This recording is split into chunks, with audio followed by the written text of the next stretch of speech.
저희가 이제 지난주 말씀은 모압과 전쟁하는 이스라엘에 대해서 살펴보았습니다. 그래서 이스라엘 왕 여호람 그리고 유다 왕 여호사밧의 모습을 살펴보았는데, 여호람, 이스라엘의 왕 여호람은 겉으로 보기에는 하나님의 주권을 인정하는 말투였지만 그 속이 사실은 하나님을 불행하는 모습이었음을 저희가 봤고요.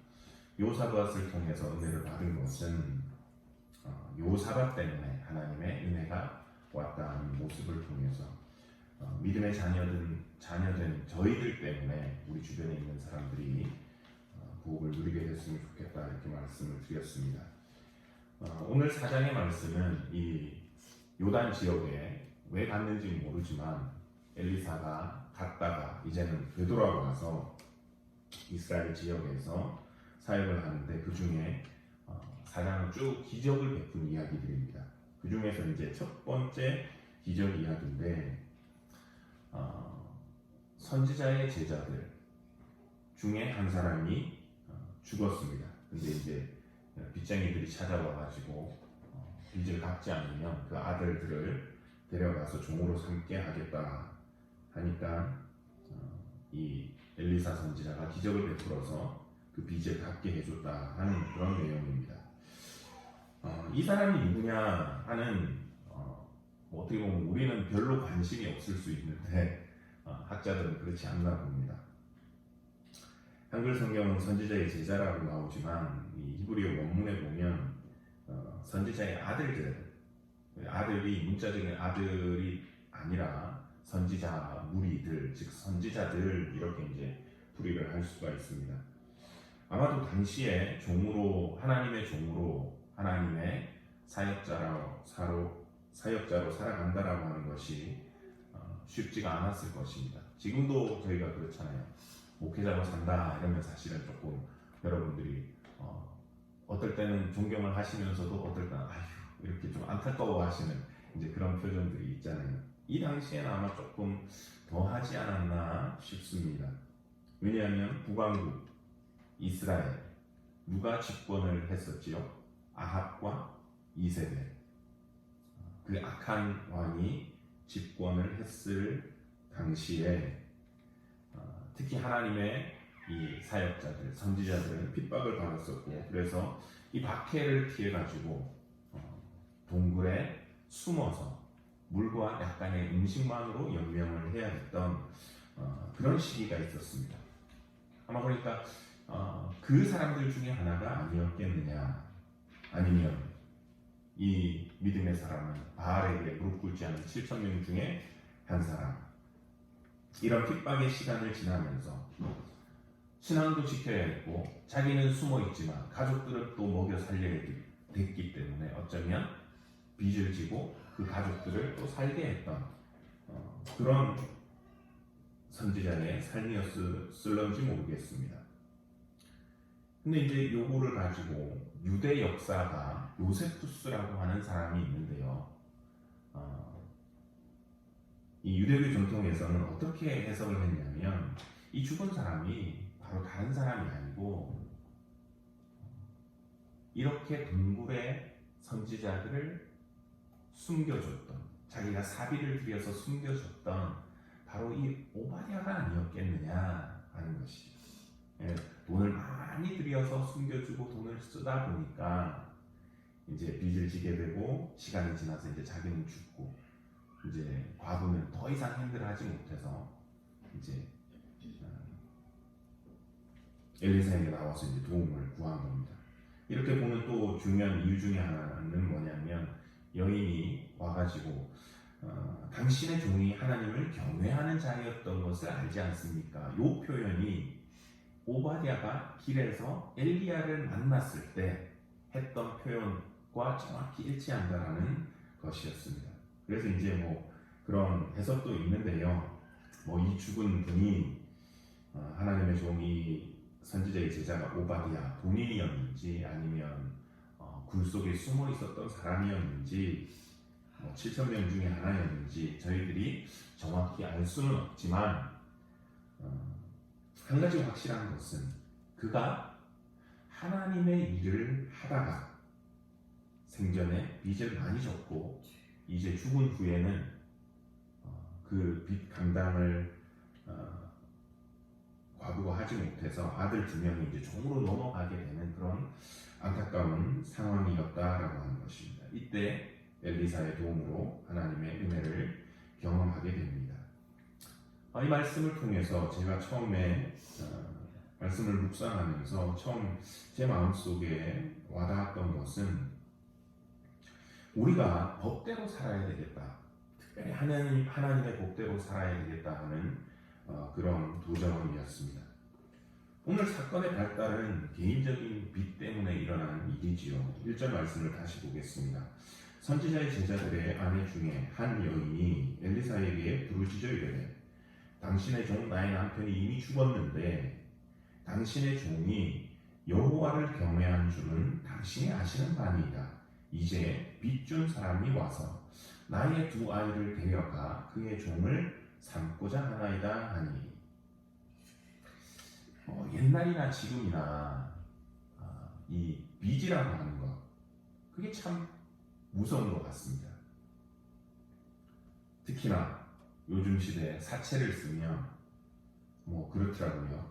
이자율이 겉으로 말하는 거랑 그 사람들이 계산하는 거랑 달라가지고 못 모르고 사채를 끌어다 쓰면 애시당초 이 빚이라고 하는 걸 갚을 수 없도록 이게 돼 있어가지고 정말 한 번에 모든 것을 다 갚지 않는 한은 어렵고 그래서 점점 사람들에게 굴레를 씌우고 한국이나 또 중국 이런 쪽 보면 결국은 그것을 빌미로 삼아가지고 장기까지 적출을 해내고 그런 한 사람 혹은 한 가정을 완전히 망가뜨리는 게 이 빚이라고 하는 것 같습니다. 이 선지자의 제자들 중에 하나였던 이 사람 또 이 사람의 부인이었던 미망인 그 경우도 그랬던 것 같습니다. 빚쟁이가 와서 빚을 갚으라고 이제 독촉을 하다가 최후의 통첩을 합니다. 이제는 더 이상 못 기다려준다. 갚지 않으면 내가 당신의 2 아들들을 이제 데려가서 종으로 삼겠다. 지금 시대에 사람들을 데려가가지고 마치 인신매매처럼 그렇게 하면 이제 또 큰일 나겠지만 옛날에는 빚을 갚지 못하면 이게 허용이 됐습니다. 사람을 데려다가 종으로 삼는 것. 그래서 고대 바벨론의 함무라비 복전에도 이런 내용이 있다고 하고요. 성경을 봐도 실질적인 이런 예가 나왔습니다. 어디였을까요? 네, 네가 말해라. 네, 요셉 때, 요셉이 애굽의 총리로 있을 때, 7년 기근이 들었을 때 애굽 사람들의 생활이 그걸 보여주잖아요. 기근이 되니까 와서 요셉한테 복식을 받아가는데 근데 복식을 받아가서 내년에 이제 갚아야 되는데 그걸 갚지를 못하잖아요. 그러니까 그 다음에 와서 가축을 팔고 곡식을 받아가. 그 다음엔 가축이 없으니까 또 뭐를 파느냐. 이제 자기의 토지를 팔고 나중에 자기 몸을 팔고 일종의 그런 거죠. 대출을 받았는데 이자는 계속 쌓여가고 이게 뭔가 내가 사업을 한 것이 풀려가지고 갚아야 되는데 여기서는 아무것도 안 나오고 다시 대출을 더 받아야 되는 상황. 그렇게 가니까 그 당시 이집트에서도 가축 팔고 토지 전답을 다 팔고 그리고 나중에는 몸까지 다 팔고 그런 상황이 되어졌던 것이죠. 근데 이게 고대 근동에 이제 이스라엘 밖에서만 이루어졌느냐? 이스라엘 안에서도 그게 표현은 좀 그렇지만 합법적이었습니다. 그래서 레위기 26장, 25장 39절을 보시면 이렇게 나옵니다. 너와 함께 있는 내 형제가 가난하게 되어 내게 몸이 팔리거든 너는 그를 종으로 부리지 말고. 또 신명기 15장 12절은 이렇게 기록되어 있습니다. 내 동족 히브리 남자나 히브리 여자가 내게 팔렸다 하자. 만일 6해 동안 너를 섬겼거든 7째 해에 너는 그를 놓아 자유롭게 할 것이요 내 형제가 가난하게 되어 내게 몸이 팔리거든 내게 팔렸다 하자. 그럼 어떻게 할 거냐? 이제 뭐 그런 팔리는 상황이 있다라는 것이요. 가난하게 돼서 빚을 갚지 못하고 종으로 팔려가는 것이 이스라엘 바깥 고대 근동의 풍습이었고, 좀 우리가 받아들이기는 좀 그렇지만 이스라엘 안에서도 이것이 그래도 법 안에 들어와 있었습니다. 그런데 고대 근동과 이스라엘의 법의 차이는, 이스라엘에서는 그렇게 팔린다 하더라도 진짜 종, 노예 취급을 하지 말라는 것이었습니다. 그는 너의 동족이다. 종은 아니라는 거죠. 팔려와서 종 노릇을 하지만 종은 아니다. 그 다음에 두 번째는 6년 일하고 7년째는 됐다. 이제는 그에게 자유를 주라라고 하는 것이었습니다. 한편으로 빚을 지고 자녀를 종으로 넘겨야 되는 입장에서 본다면 세상 참 가혹하지요. 그런데 언제 돌아올지 모르는 일반 상황과 비교를 본다면 7년째 되면 돌아온다고 하면 분명히 아프긴 하지만 희망이 있습니다. 그런데 이 부인이 와서 이렇게 울부짖었다라고 하는 것은 무슨 말이냐? 물론 빚 때문에 자녀를 제가 우리 혜린이나 정우를 넘겨야 된다 이러면 정말 가슴이 찢어지겠지요. 그래서 울었을 수도 있습니다. 그런데 여인의 울음이 그것만은 아니었을 수도 있겠다 하는 생각이 듭니다.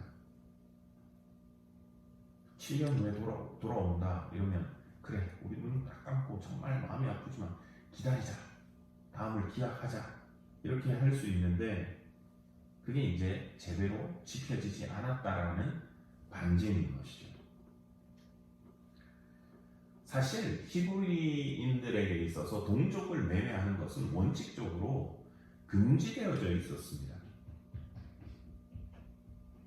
사고 파는 것도 금지고 종 취급하는 것도 안 되고, 그리고 7년이라는 시간을 제한을 둔 것은 어떻게 보면 사실은 여러분 이게 가혹한 법이 아니라 이제 사람들 속에 있는 사악함 때문에 어쩔 수 없이 하나님이 주신 한계 설정이에요.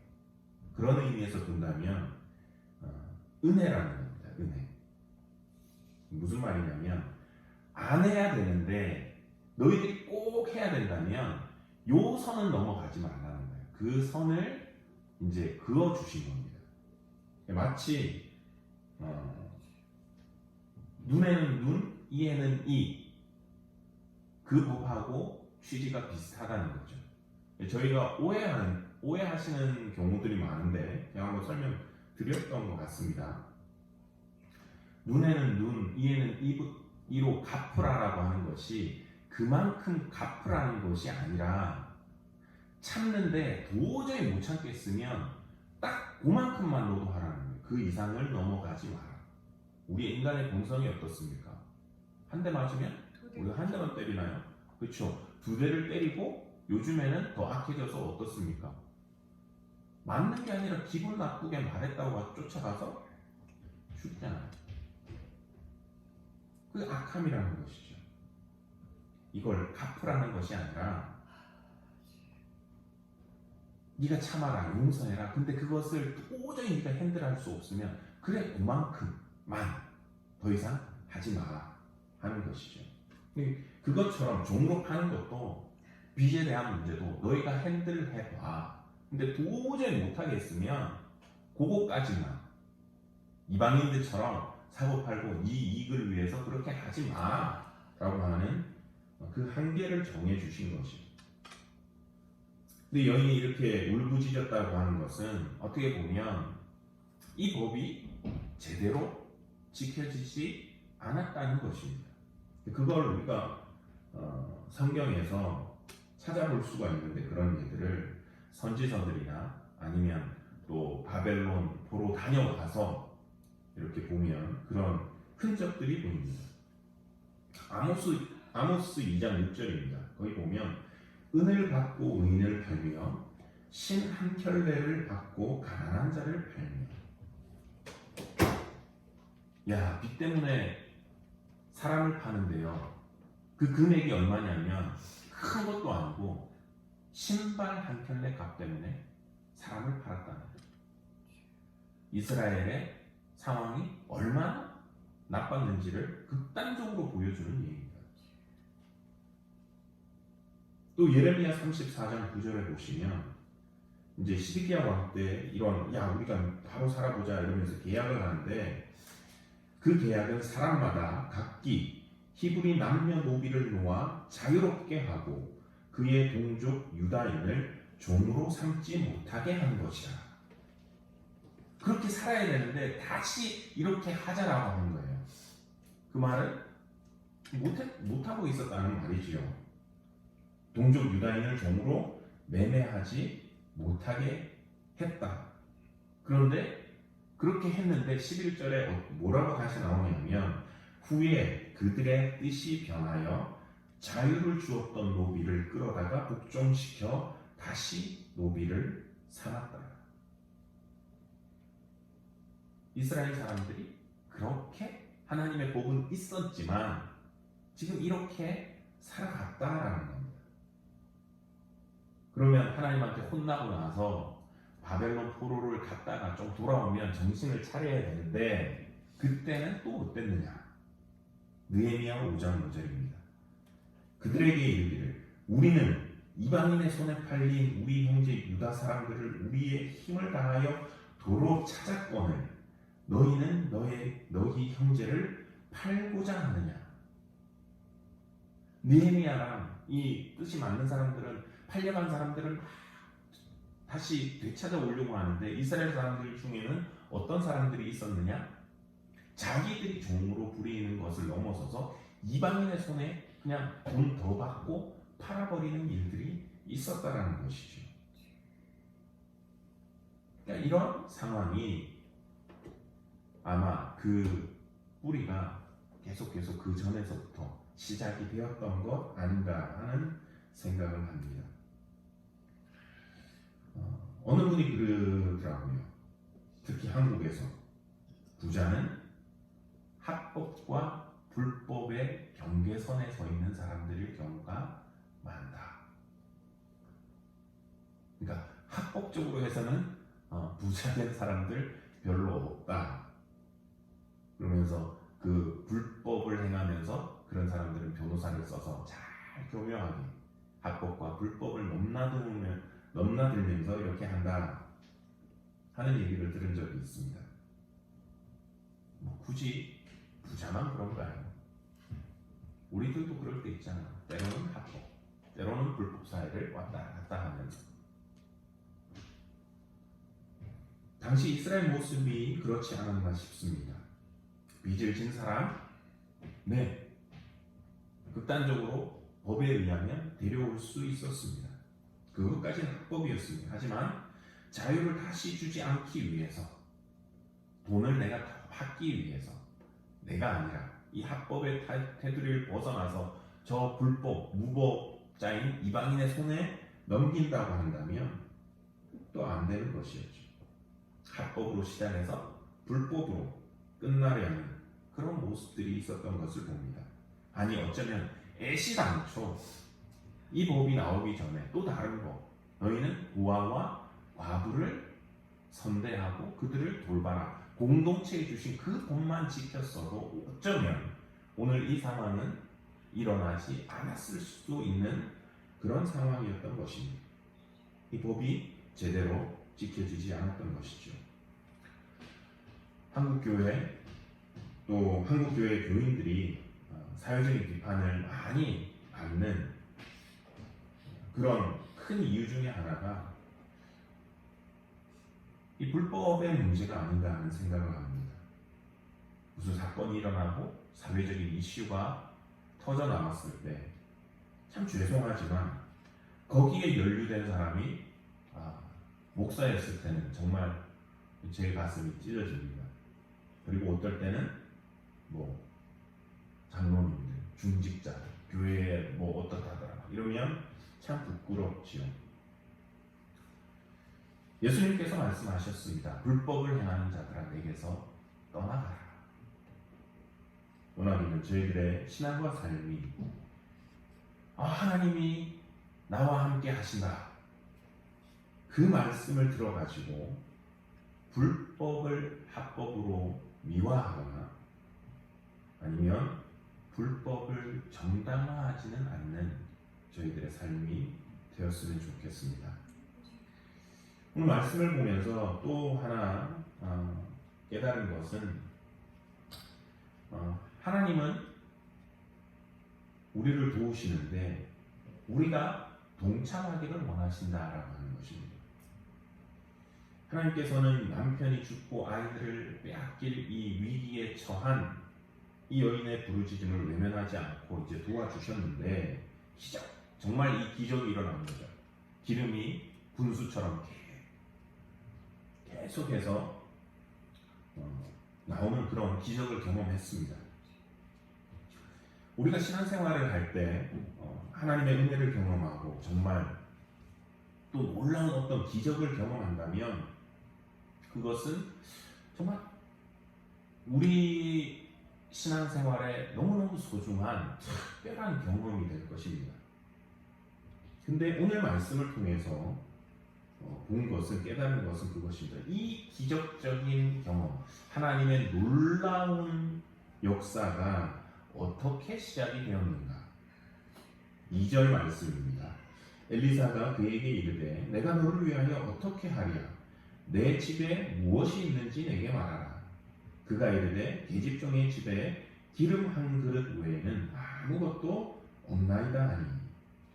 하나님은 이 여인의 집에 먼저 무엇이 있는지를 확인을 하시고 그리고 그것을 사용해서 역사를 보여주셨습니다. 오늘 이 말씀을 통해서 확인하게 된 것은 하나님의 기적, 하나님의 역사는 아무것도 없는 것에서 정말 out of nothing에서 시작한 것이 아니라 물론 하나님 하시려면 하시지요. 그런 경우들도 있습니다. 그런데 오늘 말씀을 통해서 보여주신 것은 당신께서 우리의 삶에 어떤 역사를 하실 때 어떻게 역사하시는가?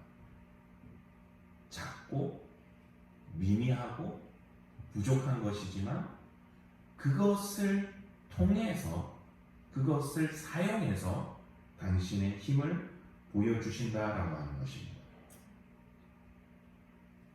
모세가 양을 칠 때 썼던 지팡이 그냥 나무 짝대기였을 것입니다.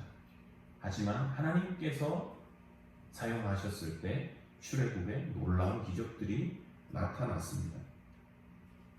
어부들이 평범하게 일상에서 쓰는 그물이었지만 예수님의 말씀에 순종하고 내렸을 때 그물이 찢어질 정도의 역사가 나타났었던 것이죠. 5,000명을 먹이시고 12광주리에 나 남게 하셨을 때도 무엇을 이용하셨는가? 하나님의 하늘에서 만나처럼 이렇게 내려주실 수도 있었잖아요. 근데 어린아이의 도시락 하나, 보리떡 5개와 물고기 2마리로 그것을 내어 놓았을 때 하나님이 사용하셨던 것을 봅니다. 이 여인의 삶에 나타난 기적, 그냥 주신 것이 아니라 그의 집에 무엇이 있느냐, 자기의 손에 있는 것을 내놓고 그것을 사용해서 하나님의 역사를 이루셨습니다. 이어진 이야기 속에서도 하나님의 기적이 나타나는 과정도 그렇습니다. 이들은 그냥 집 안에 가만히 앉아 있지 않았습니다. 이 여인뿐만이 아니라 이 어머니뿐만이 아니라 아들들이 움직였습니다. 동네를 다니며 집집마다 문을 두드렸을 것이고 그릇을 빌렸고 손에 들고 등에 지고 그것들을 가지고 집으로 돌아왔습니다.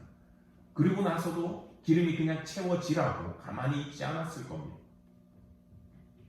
어머니는 듣고 채워지면 한 아들은 이것을 빼나가고 다른 아들은 빈 그릇을 가져다 놓고 모두가 다 자기들이 하는 일들이 있었다라고 하는 것이죠.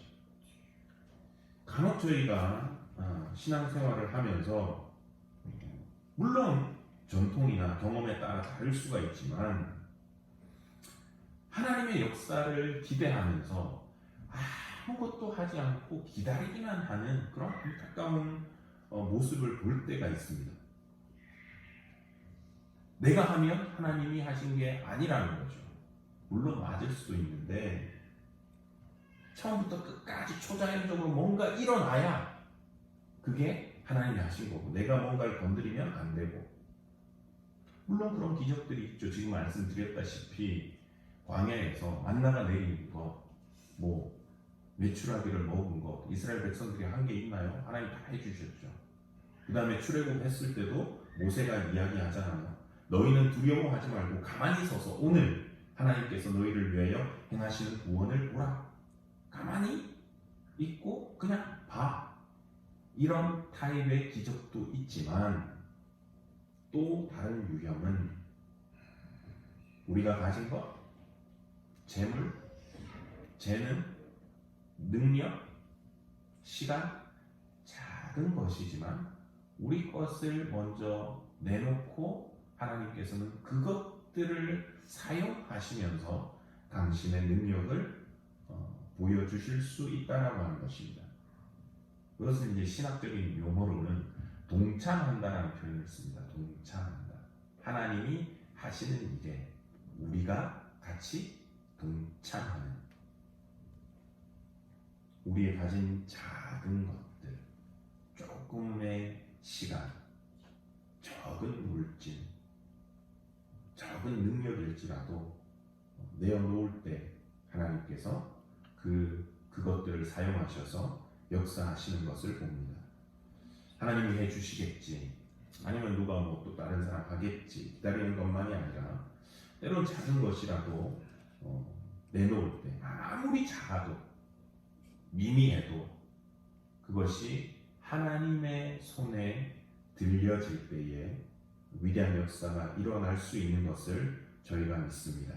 이렇게 우리가 하나님의 역사에 동참할 때 우리의 삶과 또 우리 교회에 베풀어 주시는 하나님의 놀라운 은혜를 저희가 경험하며 나갈 수 있기를 소원합니다. 또 한 가지 말씀을 보면서 하나 더 생각해 본 것은 하나님의 기적 역사는 나만을 위한 것은 아니다라는 것이었습니다. 나를 위한 것인데 나만을 위한 것은 아니다. 이기적이지 않고 다른 말로 하면 무법도 아니고 탈법도 아니고 여전히 법 안에 있다라고 하는 것입니다. 무슨 말이냐? 7절 한번 보시겠습니다. 그 여인이 하나님의 사람에게 나아가서 말하니 그가 이르되 너는 가서 기름을 팔아 빚을 갚고 남은 것으로 너와 내 두 아들이 생활하라 하였더라. 하나님의 이 특별한 도움, 이 기적을 통해서 분수처럼 나오는 기름을 받아서 어떻게 보면 이 풍성이 채워지는 그 경험을 했습니다. 근데 엘리사가 보고를 받고서는 가장 먼저 말한 것은 기름을 팔아 빚을 갚으라고 하는 것이었습니다. 그게 뭐예요? 여러분들 표정이 다 그런데 당연한 거 아니에요? 당연한 거? 지금 애들이 팔려가게 생겼는데 근데 이렇게 생각해 볼 수 있잖아요. 이 여인이 남편의 빚을 졌는데 정말 말도 안 되는 고리대금을 물고 그리고 어떤 불법의 상황에서 뭔가 이렇게 상황이 악화되고 있을 때 하나님의 대답은 야 그거 불법이니까 신경 쓰지 마. 안 갚아도 돼. 너 남편이 하나님 일을 하다 그렇게 된 거니까 내가 다 알아서 할게. 그냥 이 기름 가지고 너는 7년만 어디 그냥 좀 피하고 있어. 이런 것이 아니었다라고 하는 거죠. 그 여인 역시 자기가 지켜야 되는 법의 테두리 안에 있었던 것입니다.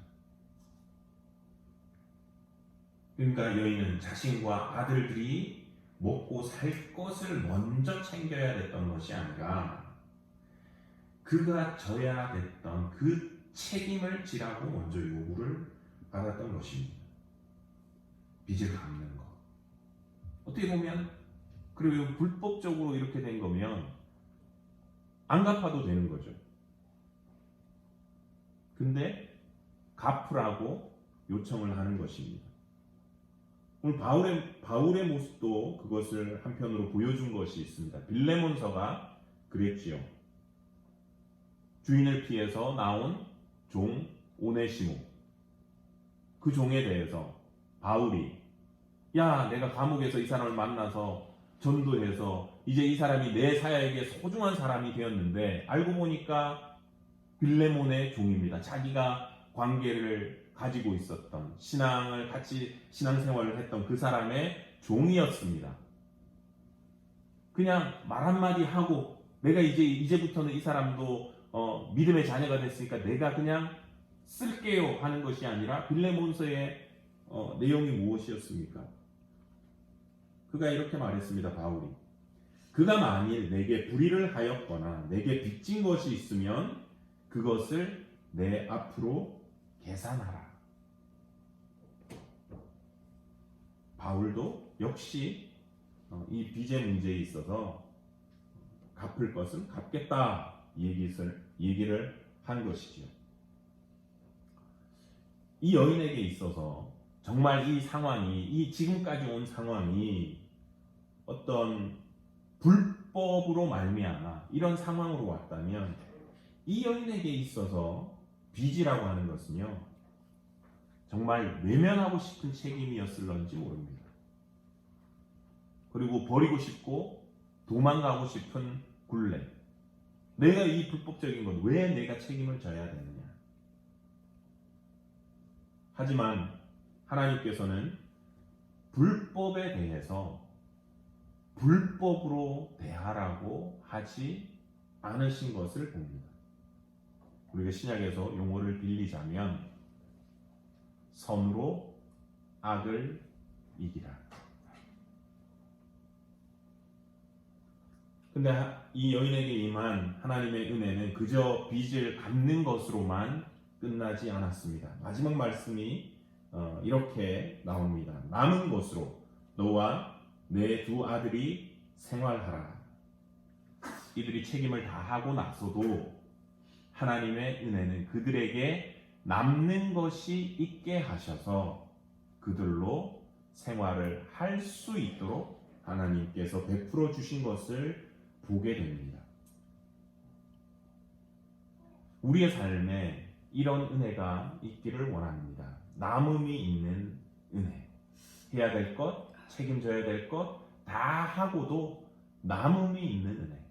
그래서 내가 그것을 가지고 힘을 차리고 다시 일어설 수 있는 은혜. 로마서 8장 37절은 이렇게 말씀합니다. 그러나 이 모든 일에 우리를 사랑하시는 이로 말미암아 우리가 넉넉히 이기느니라. 우리가 악을 악으로 갚지 않고 선으로 악을 이기려고 할 때 때로는 손해보는 것 같고 때로는 나만 너무 힘든 것 같지만 하나님의 은혜는 어떤 은혜인가? 우리의 쓸 것을 풍성히 채우셔서 내 영혼에 풍성히 부어주셔서 넉넉히 이기게 하시는 그 하나님의 은혜인 줄로 믿습니다. 원하기는 저희들의 삶 가운데 넉넉히 이기게 하시는 그 하나님의 은혜로 말미암아 손으로 악을 이기고 불법에 불법으로 대응하는 것이 아니라 하나님의 은혜 가운데서 승리하며 살아갈 수 있는 저희들의 삶이 되기를 소원합니다. 기도하겠습니다.